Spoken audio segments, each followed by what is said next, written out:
contacto con el abogado Francisco Jiménez, ex ministro de Gobierno que nos acompaña. ¿Cómo está usted?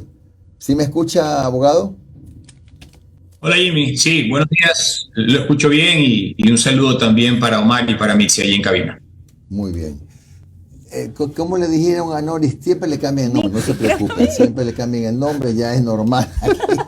Noris ahora tiene otro nombre, es el noveno.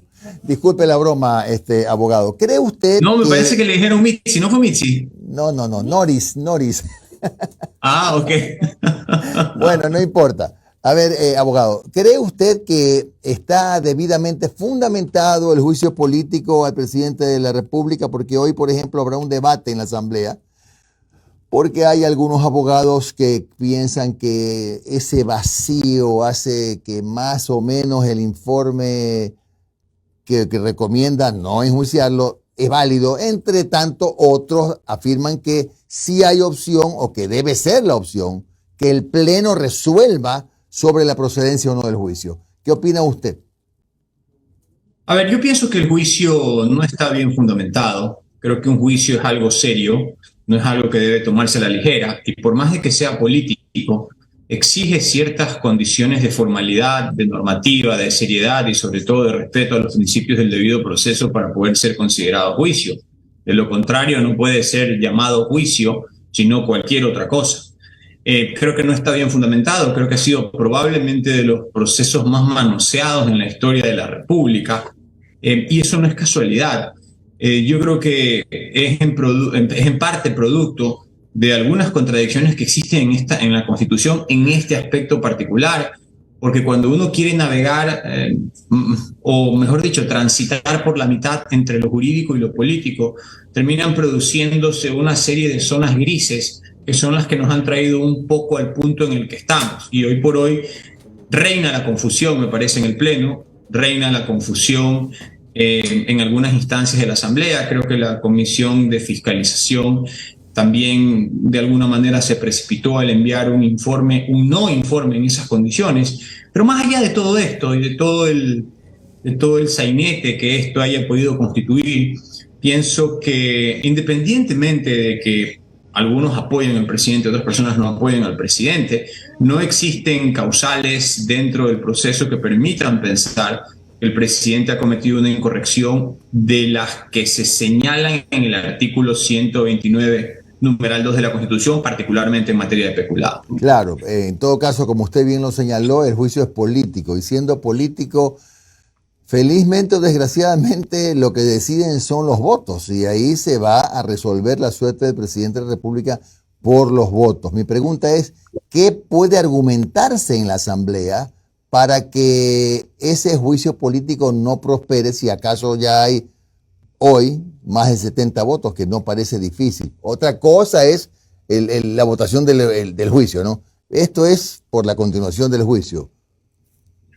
Yo creo que puede argumentarse que no hay informe, que la Comisión de Fiscalización debió haber enviado un informe aprobado. Al no estar aprobado, pues no hay herramienta jurídica válida para que el Pleno se pronuncie. No obstante, el Pleno es finalmente el amo y señor de sus propias decisiones, y para eso la Ley Orgánica de la Función Legislativa establece una serie de normas y disposiciones para que el Pleno, aún en cualquier circunstancia y bajo cualquier asunto, se pueda pronunciar.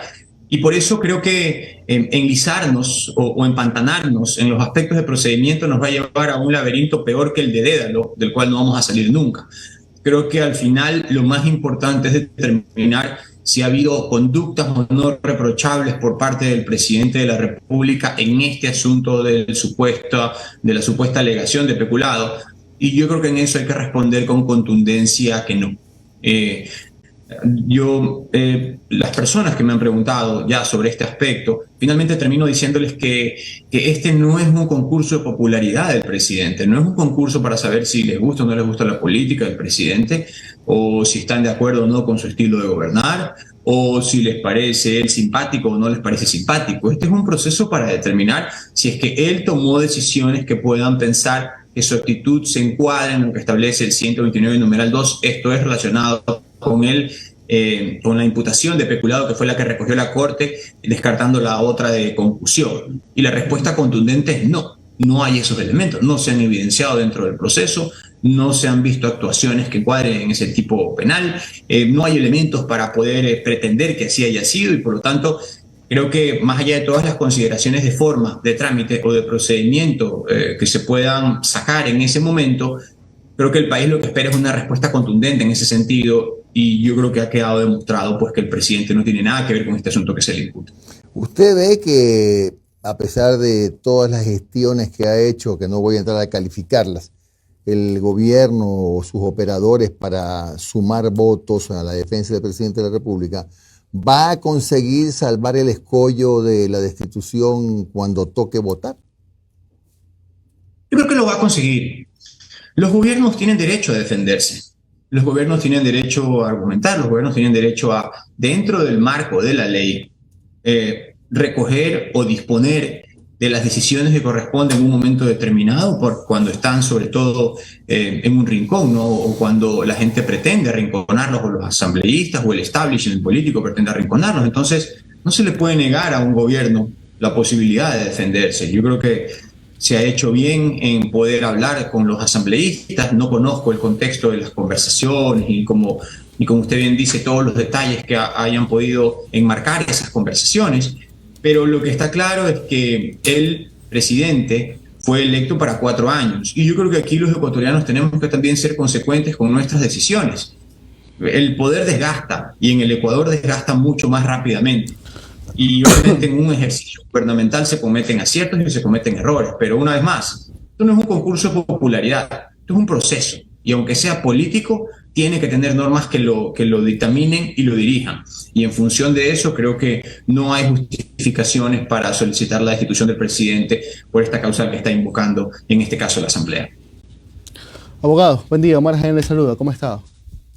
Hola, Omar. ¿Cómo está, abogado? Aquí, dándole. Abogado, con lo que usted acaba de comentar, me recuerda mucho a lo que dijo ayer o antes de ayer, creo, el señor Emilio Palacio, ¿no? Que dice, ahora salen unos desestabilizadores a criticar que se estén repartiendo cargos, pero si así se mantiene la democracia. ¿Usted comparte esas ideas? ¿Repartir puestos es mantener la democracia? Yo no he dicho repartir puestos en ningún momento. Yo hablar. He dicho que el gobierno tiene derecho a defenderse, que es una afirmación absolutamente distinta. Yo fui ministro de gobierno y jamás repartí puestos. Sin embargo, sí hablé con todos los asambleístas. Algunos se ponían bravos porque hablaba con estos y otros se ponían bravos con los que hablaba por los de acá. Luego otros se ponían bravos porque hablaba con los de acá, los de la camisa naranja, y otros se ponían bravos porque hablaba con los de la camisa amarilla. Pero ese no es mi problema. El principal problema de un ministerio de gobierno es mantener legítimamente por las vías legales establecidas al presidente o la presidenta en el poder. Porque eso es lo que permite construir gobernabilidad y permite construir estabilidad. Entonces, creo que hay que tener una diferencia muy clara entre lo que significa repartir troncha y buscar condiciones de gobernabilidad. Y creo que... ¿Y cuál es la diferencia ahí, abogado? ¿Cuál es la diferencia? Una cosa es cogobernar con base en ejes programáticos, con base en un proyecto político, con base en ideas claramente definidas, con base en horizontes trazados en función de corto, mediano y largo plazo. Y otra cosa es entrar al toma y daca de que me son dos temas completamente distintos y no tienen por qué confundirse. Y yo creo que un ejercicio gubernamental siempre tiene que evitar la tentación de pensar, esto es mío y aquí me quedo. No es así. El proceso de administración de la cosa pública significa buscar la manera de encontrar, aún en los disensos, denominadores comunes que le permitan a un gobierno determinado llevar a cabo un ejercicio de gobierno. Mire usted, las mesas de diálogo fueron eso. Tan criticadas que fueron por algunos. Unos decían que habíamos dado un montón, otros decían que no habíamos dado nada, otros decían que era mejor que no les den nada, otros decían que mejor que no se decía nada con ellos. Y ahorita el país, al menos desde ese punto de vista, mantiene aún condiciones de paz social, me refiero, y paz política en la calle, que no son producto de un comportamiento arbitrario ni de un día para otro, sino de un tratamiento que empezó después de las manifestaciones de junio de 2022 y que permitió llevar a cabo mesas de diálogo que luego derivaron en 200 y pico de acuerdos, 218 acuerdos para ser exactos, en 10 mesas temáticas, en niveles de ejecución, con semaforización, con metodología y sobre todo con seriedad y con transparencia, porque así es como se construye política pública y así es como se construyen verdaderas condiciones de gobernar. Ahora, abogado, no estando apurado en el último día para ver qué se hace. Nosotros tenemos un sistema muy distinto, por ejemplo, el europeo. Allá tienen un sistema parlamentario, nosotros tenemos un sistema presidencialista. Por ejemplo, a ver, temas de gobiernos de coalición en Europa es lo más normal. Lo vimos hasta hace poco en España, en donde Unidas Podemos y el PSOE formaron gobierno,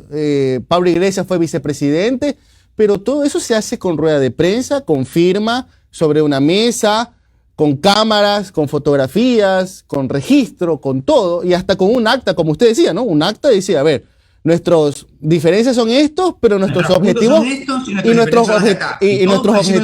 y nuestros objetivos comunes son estos. ¿Usted cree que eso se está dando en estos momentos, en esas conversaciones entre el gobierno y los asambleístas?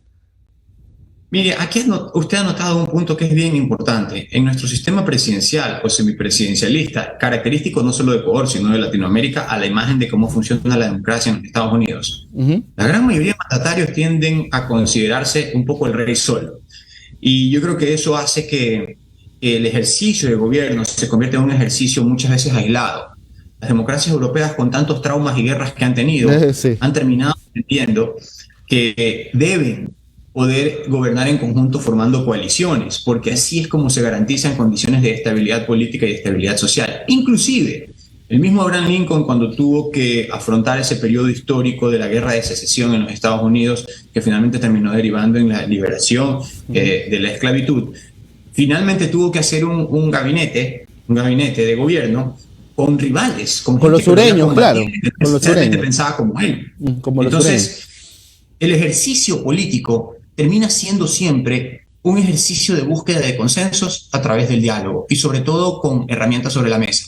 Yo no conozco los detalles sobre cómo se han llevado a cabo las conversaciones en este caso. No los conozco porque ya no estoy allí, por lo tanto, ese tratar de todos los días de buscar consensos y buscar acuerdos entre las diferentes fuerzas ya lo conoce básicamente quienes han liderado este proceso. Pero lo que sí estoy claro es que un gobierno tiene que poner sobre la mesa las herramientas a partir de las cuales pretende construir su ejercicio gubernamental.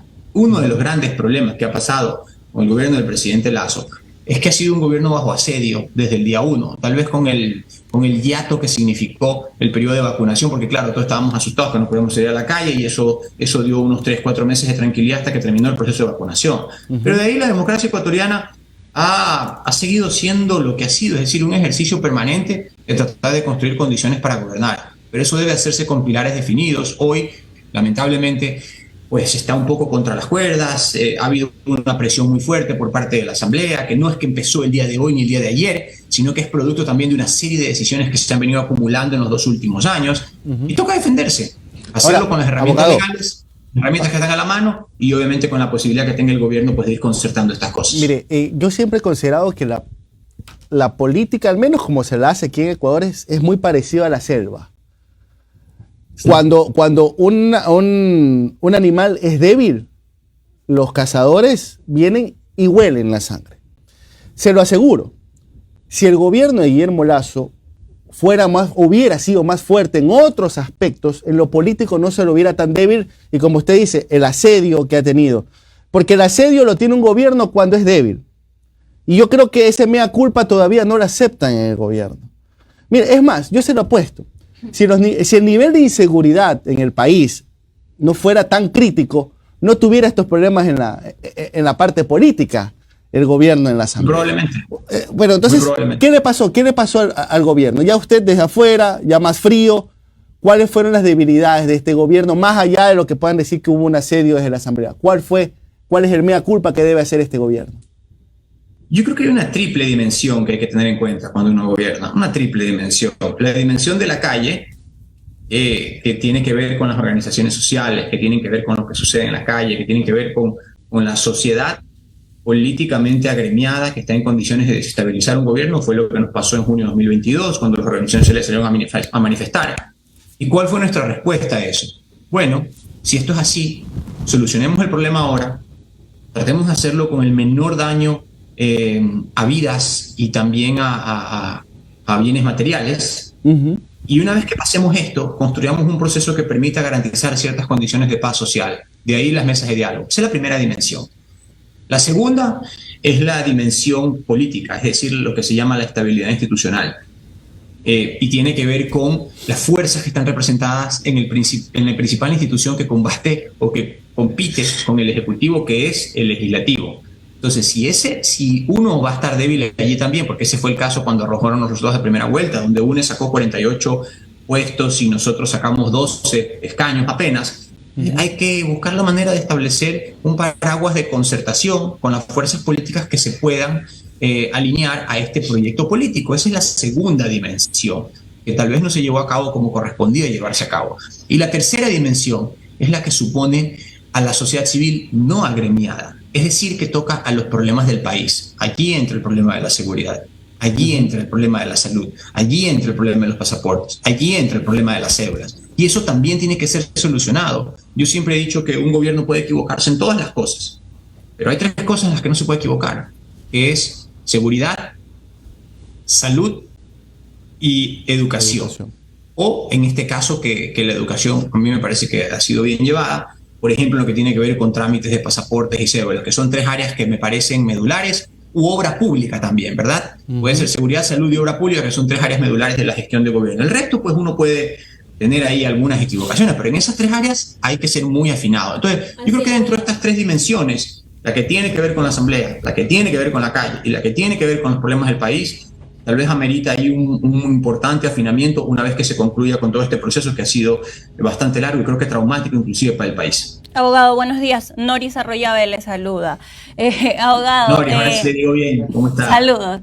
Usted en su carta de renuncia, en el tercer párrafo, empezó diciendo: en el Ecuador hay muchas deudas pendientes, y hablaba de las que acaba de mencionar, las sociales, la obra pública, entre otras cosas. Usted que estuvo del lado de la Asamblea, luego como ministro de gobierno y ahora que está viendo las cosas un poco desde afuera, ¿quién es la persona del gobierno que no escucha o que no permite que el presidente escuche de tal manera para que se dé cuenta y tome las acciones pertinentes y estas deudas que existen y que se están dando se empiecen a saldar? Porque tenemos ministros que no cumplen con el presupuesto que se les asigna. No lo devengan. Yo no puedo estar aquí para decir que tal o cual persona es el gran culpable de todos los males que suceden en la nación. Creo que un ejercicio de gobierno es lo que es decir, un ejercicio de gobierno. Y tiene que ser apuntalado a partir de un programa de gobierno. Yo nunca he sido muy personalista para la categorización de las cosas. No hay programa. Sí hay programa. No hay programa, no hay plan. Oportunidades. Está el programa de creación de oportunidades que está desde el 2021 hasta el 2025. Hay herramientas ahí. Yo tuve la oportunidad de conocerlo a fondo cuando, por ejemplo, tuvimos en junio de 2022 que afrontar también un proceso de destitución en el Consejo Nacional Electoral, que se intentó la revocatoria del mandato y nos tocó presentar pues, un descargo de prácticamente 100 páginas solo en argumentación y como 1000 en documentos de soporte. Entonces, de que hay programa, de que yo creo que hay ministros que son muy competentes para su trabajo también. El presidente también hace lo que tiene que hacer para buscar gobernar. Lo que sucede es que no se trata solamente de la decisión de un día. Yo creo que de lo que se trata aquí es de construir condiciones políticas para poder llevar a cabo ese ejercicio de gobierno. Mire, yo le digo algo, el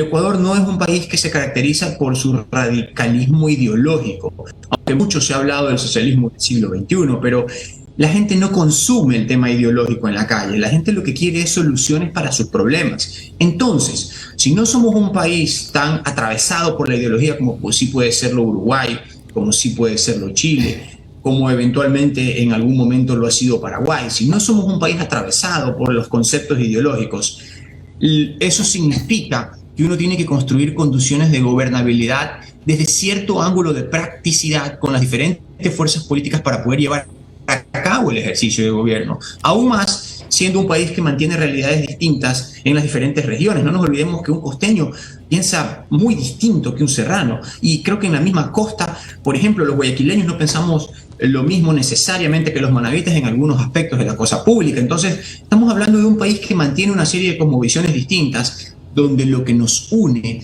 tiene que ser la cantidad de denominadores comunes o de horizontes comunes que nosotros podamos identificar, que no necesariamente se relacionan con lo ideológico, pero sí tiene que ver con un proyecto político en el cual todos nos podamos sentir representados.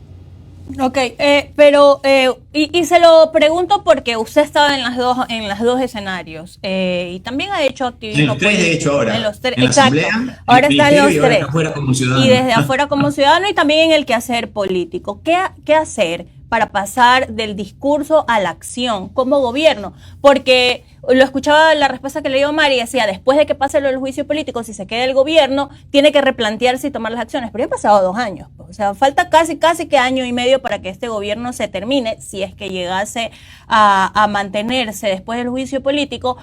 ¿En qué momento realmente dejamos de reflexionar y pasamos a actuar? Porque el grito desesperado de la ciudadanía, usted que ahora está de esta acera, es constante. Sí, mire, yo le digo algo. Yo vengo de familia de deportistas. Tengo tíos famosos que fueron basquetbolistas, primos beisbolistas. Yo mismo quise ser futbolista. Así que nosotros partimos siempre de un principio fundamental. Cuando todavía hay partido, todavía hay partido. Por lo tanto, hay que luchar. Pero hay que ordenar las prioridades. Lo primero ahorita es terminar con este proceso del juicio político que durará unos cuantos días más y listo, chao, se acabó. Hoy día mismo van a tomar una decisión y seguramente esta tendrá que ver con 2 o 3 días más de decisión y listo, se acabó ese proceso. Entonces, hoy las fuerzas tienen que estar concentradas en terminar con este juicio político, legítimamente, por supuesto, pero terminarlo. Una vez que eso concluya, creo que hay que tener las ideas claras sobre 3 aspectos que ya los mencioné aquí.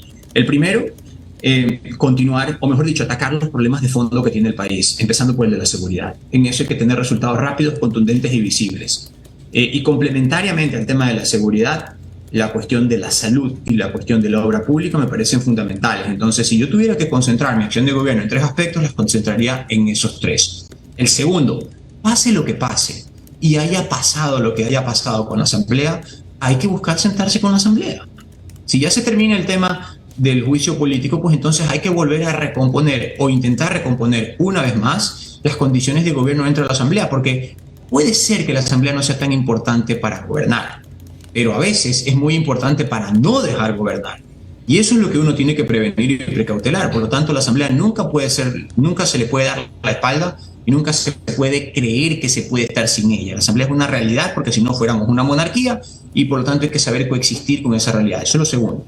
Y lo tercero, para mí, hay que continuar con las mesas de diálogo porque es lo que ha garantizado condiciones, por lo menos de paz política social en la calle. Creo que si se trabajan esos 3 puntos, los 3 problemas que tiene de forma importante el país, el trabajo con la Asamblea y la relación con la calle a través de las mesas de diálogo, me parece que puede llegarse en condiciones bastante razonables al final del ejercicio gubernamental. Gracias al abogado Francisco Jiménez, exministro de Gobierno, por estos minutos de su tiempo. Un buen día. Abrazo. Gracias a usted, Jimmy, también. Un abrazo. Saludos a todos por allá. 7:29.